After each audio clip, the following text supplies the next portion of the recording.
இன்றைக்கி 6 மணிக்கு இருந்த அன்பெல்லாம் அள்ளி போட்டு சமைச்சு பேக் பண்ணி அனுப்பி விட்டாச்சு. கிருத்தனையாவை அவங்க அப்பா 5:45 நான் கிளம்புவேன், அதனால் பார்க்காம போக மாட்டேன்னு சொல்லி எழுப்பி விட்டு போனனால அவள் மறுபடியும் ஒரு 8 மணிக்கு மேலே தூங்க ஆரம்பிச்சிட்டா. அப்புறம் நானும் தோசை சுட்டு சாப்பிட்டு 4:30க்கெலாம் எந்திரிச்ச கண்ணு விறுவிறுன்னு வலிக்க ஆரம்பிச்சிடுச்சு. அதனால் நானும் தூங்க ஆரம்பிச்சிட்டேன். அப்புறம் மத்தியானம் எந்திரிச்சு கிருத்தன்யாவுக்கு ரச சாதம் ஊட்டினேன், சாப்பிட்டா. அதுக்கப்புறம் நானும் சாப்பிட்டேன். சாப்பிடும்போது எங்களோட கல்யாண வீடியோ போட்டுட்டு அதை பார்த்துக்கிட்டே உட்காந்துருந்தேன்.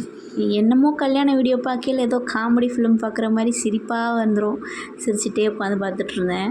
அப்புறம் ஈவினிங் கிருத்தன்யாவை குளிப்பாட்டி இங்கே கொண்டு போய் விட்டுட்டு வந்துட்டு நான் வீட்டு வேலையெல்லாம் பார்த்துட்டு நானும் குளிச்சுட்டு போயிட்டு கிருத்தன்யாவை அப்புறம் தூக்கிட்டு வந்துட்டேன். வந்து பார்த்தா நேற்று வாங்கிட்டு வந்த ப்ரெட்டு பாக்கெட்டுக்கு இன்னையோட எக்ஸ்பைரி டேட் முடியுதுன்னு போட்டிருந்துச்சு.